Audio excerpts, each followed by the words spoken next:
Hello friends, welcome to my channel. இன்றைக்கி வீடியோவில் பார்த்தீங்கன்னா ரேசன் பச்சரிசி வச்சு ரொம்பவே சாஃப்டாக சூப்பராக பேக்கிங் சோடா, சர்க்கரை, ஈஸ்ட் எதுவுமே சேர்க்காம நல்ல பஞ்சு போல் ஆப்பம் எப்படி செய்யலான்னு பார்க்கலாம் வாங்க. ஆப்பம் ரெசிபி நம்ம எல்லாத்துக்குமே ரொம்ப ரொம்ப பிடிக்கும். அதுவும் ரேசன் பச்சரிசி வச்சு எப்படி செய்யலான்னு பார்க்கலாம் வாங்க. வீடியோக்கு போகிறதுக்கு முன்னாடி நம்ம சேனலுக்கு நீங்கள் புதுசாக இருந்தால் மறக்காமல் சப்ஸ்கிரைப் பண்ணிவிட்டு கூடவே பெல் பட்டனையும் கிளிக் பண்ணிடுங்க. ஃபஸ்ட்டு நம்ம அரிசி ஊற வச்சுக்கலாங்க. இன்றைக்கி ரேசனில் வாங்கின பச்சரிசி தான் நான் எடுத்துக்க போகிறேன். அதாவது 3 டம்ளர் அளவுக்கு எடுத்துக்கிறேன். பச்சரிசி நான் வாங்கிட்டு கல், தூசு, குப்பை இதெல்லாம் இல்லாமல் நல்லா சுத்தம் செஞ்சு வச்சுருக்கிறேன். அதை இது ஒரு 200 கிராம் பிடிக்கிற அளவுக்கு டம்ளர். இந்த டம்ளரில் நல்லா கொஞ்சம் மேலால் குவிச்ச மாதிரி எடுத்துக்கிறேன். அதாவது கோபுரமாக இல்லை, ஓரளவுக்கு குமிச்ச மாதிரி 3 கிளாஸ் அளவுக்கு எடுத்துக்கிறேங்க. இப்போ நீங்கள் கடையில் வாங்குகிற பச்சரிசி கூட எடுத்துக்கலாம். இப்போ இதுக்கு உளுந்து எடுத்துக்கலாங்க. நான் பெரிய ஸ்பூனில் எடுத்துக்கிறேன். அதாவது இந்த மாதிரி ஸ்பூனில் 4 டேபிள் ஸ்பூன் அளவுக்கு உளுந்து எடுத்துக்கிறேன்.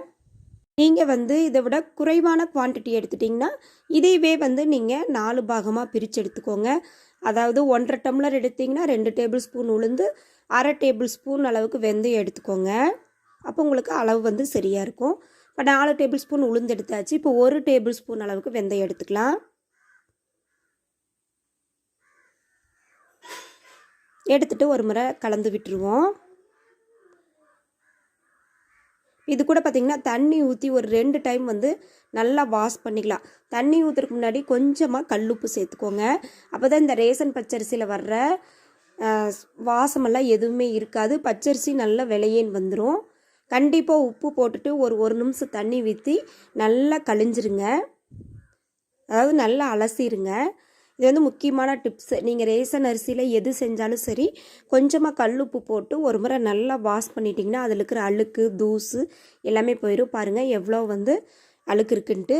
ஒரு 2 முறை நல்லா கழுவிட்டு அரிசி நம்மளுக்கு நல்லா வெள்ளையாக கிடச்சிக்கும். பாருங்கள் 2 முறை நான் அலசிட்டேன். இப்போ தண்ணி ஊற்றி நம்ம 6 மணி நேரம் ஊற வச்சுக்கலாங்க. 6 மணி நேரம் நீங்கள் கண்டிப்பாக ஊற வச்சிங்கன்னா தான் மாவு அரைக்கும் போது நல்லாவே நம்மளுக்கு அரைவிட்டு வரும். ஏன்னா மிக்ஸி ஜாரில் அரைக்கிறதுனால நான் 6 மணி நேரம் ஊற வச்சுட்டேன். நீங்கள் கிரைண்டரில் அரைக்கிற அப்படின்னா ஒரு 4 மணி நேரம் கூட ஊற வச்சுக்கோங்க. இப்போ பாருங்கள் நம்ம சேர்த்துன அரிசி, உளுந்து, வெந்தயம் எல்லாமே நல்லா சூப்பராக ஊறி வந்திருக்கு. இதை நம்ம அரைச்சி எடுத்துக்கலாம். அதுக்கு முன்னாடி பார்த்திங்கன்னா நம்ம அரிசி எடுத்த அதே கப்பில், அதாவது 3 டம்ளர் அரிசி எடுத்த அதே டம்ளரில் 3/4 கப் அளவுக்கு தேங்காய் துருவல் எடுத்துக்கோங்க. அப்புறம் பார்த்திங்கன்னா அதே டம்ளரில் நல்ல தலை குவிச்ச மாதிரி 1 டம்ளர் அளவுக்கு, அதாவது வடித்த ரைஸ் எடுத்துக்கோங்க. நீங்கள் காலையில் ஆப்பத்துக்கு மாவு அரைக்கிற அப்படின்னா நைட்டு வடிச்சிருக்கிற சாதம் எடுத்து செஞ்சிங்கன்னா ரொம்பவே சாஃப்டாக கிடைக்கும். அதாவது 3 டம்ளர் அரிசிக்கு 3/4 டம்ளர் தேங்காய் துருவல், 1 டம்ளர் குவிச்ச மாதிரி வடித்த சாதம் எடுத்துக்கோங்க. இப்போ நம்ம அரைச்சிக்கலாம். அதையவே நம்ம 3 பங்காக பிரிச்சுட்டு 3 டைமாக நான் அரைச்சி எடுத்துக்க போகிறேன். தண்ணி நீங்கள் அரிசி மூழ்கிற அளவுக்கு தண்ணி சேர்த்துனீங்கனாலே போதும். சேர்த்து பாருங்கள் நல்லா அரைச்சாச்சு. இப்போ மாவு பார்த்திங்கனாலே தெரியும் எந்த பதத்தில் இருக்குதுன்னு சொல்லிட்டு நல்லா நைஸாக அரைச்சிருங்க. இப்போ நான் ஒரு பாத்திரத்துக்கு மாற்றிடுறேன். நல்லா மாவு பொங்கி வரும். அதனால் நம்ம கொஞ்சம் நல்லா பெரிய பாத்திரமாக ஊற்றி வச்சிட்டோம்னா நம்மளுக்கு மாவு வேஸ்ட் ஆகாமல் இதுக்குள்ளேயே பொங்கி நிற்கும். இப்போ எல்லா மாவுமே நான் அரைச்சிட்டு வந்துடுறேங்க. இது கூட பார்த்திங்கன்னா தேவையான அளவு உப்பு சேர்த்துக்கலாம். உப்பு சேர்த்துட்டு இது ஒரு 8 மணி நேரம் புளிக்க வச்சுருவோம். 1 டேபிள் ஸ்பூன் கல்லுப்பு சேர்த்தா சரியாக இருக்கும். சேர்த்துட்டு நல்லா கலந்து விட்டுட்டு நமக்கு பார்த்திங்கன்னா பாத்திரம் மாவு பொங்கி வெளியே வந்துடும். அதனால் இன்னொரு பாத்திரத்துலேயும் நான் மாற்றி வச்சுக்க போகிறேன். நீங்கள் இந்த அளவுகளில் நீங்கள் ஆப்பத்துக்கு மாவு அரைச்சி பாருங்கள். ஆப்பம் கண்டிப்பாக சூப்பராக சாஃப்டாக தான் வரும். பாருங்கள் இந்த அளவுக்கு கேப்பாவது இருக்கணும். அப்போ தான் பொங்கி வரும்போது நம்மளுக்கு மாவு வேஸ்ட் ஆகாமல் இருக்கும். பாருங்கள் 8 மணி நேரம் கழிச்சாச்சு. மாவு நல்லா மேலே நுரைச்சி வந்திருக்கு. இப்போ நல்லா கலந்து விட்டுருவோம்.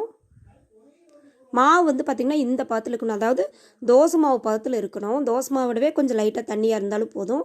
பாருங்கள் இப்போ நான் ஸ்பூனில் எடுத்து கட்டுறேன் பாருங்கள். அந்தளவுக்கு மாவு கொஞ்சம் தண்ணி மாதிரி இருக்கணும். பாருங்கள் இதுதான் ஆப்பம் ஊற்றுறதுக்கு சரியான பதம். இப்போ பார்த்திங்கன்னா இதில் நம்ம சர்க்கரையோ பேக்கிங் சோடாவோ ஈஸ்ட்டோ எதுவுமே இல்லை. தேங்காய், பச்சரிசி, அப்புறம் பார்த்திங்கன்னா சாதத்தோட அளவுகள் வச்சு தான் இன்றைக்கி நம்ம ஆப்பம் சுட்டுருக்குறோம். இப்போ ஆப்பசட்டி வந்து நல்லா ஹீட் பண்ணிவிட்டு சென்ட்ரால் ஊற்றி இது போல் நீங்கள் ஒரு சுற்றி எடுத்திங்கன்னா ஆப்பம் வந்து எல்லா பக்கம் லேசாகவும் சென்டரில் வந்து ஓரளவுக்கு மொந்தமாகவும் இருக்கும். ஒரு 1/4 டீஸ்பூன் அளவுக்கு ஆயில், அதாவது கொஞ்சமாக ஆயில் எடுத்து லேசாக விட்டுருவோம். விட்டுட்டு ஒரு மூடியை போட்டு மூடி வச்சிடலாம். ஆப்பம் சுடும்போது நம்ம சிம்மில் வச்சு தாங்க எடுக்கணும். சிம்மில் வச்சுருவோம். ஒரு நிமிஷம் போல் விட்டால் நம்மளுக்கு ஆப்பம் வந்து ரொம்ப சூப்பராக சாஃப்டாக வெந்து வந்துடும்.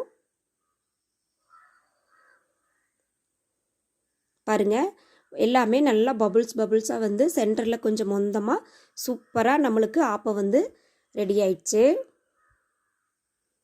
எதுவுமே சேர்க்கல, ரேசன் பச்சரிசி வச்சு ரொம்பவே சாப்பிட்டா சூப்பரான ஆப்பம் வந்து நம்மளுக்கு எப்படி செய்யணும்னு பார்த்தோம். இது போல் இன்னும் 2-3 ஆப்பம் வந்து நான் ஊற்றிக்கிறேன்.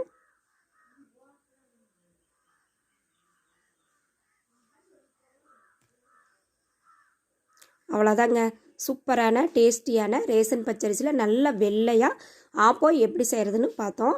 நான் சொன்ன அளவுகள் டிப்ஸை ஃபாலோ பண்ணி நீங்கள் ரேசன் பச்சரிசியில் செஞ்சு பாருங்கள். இந்த வீடியோ பிடிச்சிருந்தா சேனலை மறக்காமல் சப்ஸ்கிரைப் பண்ணிவிட்டு லைக் பண்ணுங்கள், ஷேர் பண்ணுங்கள், கமெண்ட் பண்ணுங்கள். ஆப்பம் மறக்காமல் ட்ரை பண்ணி பாருங்கள்.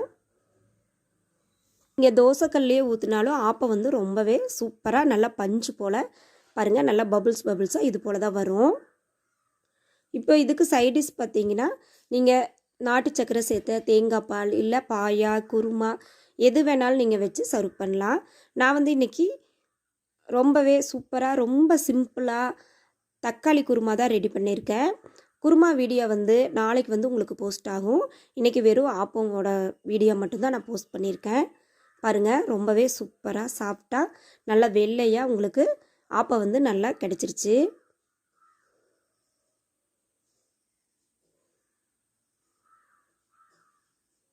நீங்கள் இது போல் ட்ரை பண்ணி பாருங்கள். பாருங்கள், நான் வீடியோக்கு பக்கத்துலேயுமே காட்டிட்டேன் எவ்வளோ சாஃப்டாக இருக்குன்னு பாருங்கள். நல்லா விற்கும் போதே பார்த்திங்கன்னா 2 ஆப்பம் சேர்ந்து சாப்பிட்ற மாதிரி தான் இருக்கும். அவ்வளோதாங்க, சூப்பரான சாஃப்டான ஆப்பம் வந்து ரெடி ஆயிடுச்சு. சைடிஷோடு சாப்பிடும்போது டேஸ்ட்டு சொல்லவே வேண்டாம். தேங்க்யூ ஃபார் வாட்சிங்.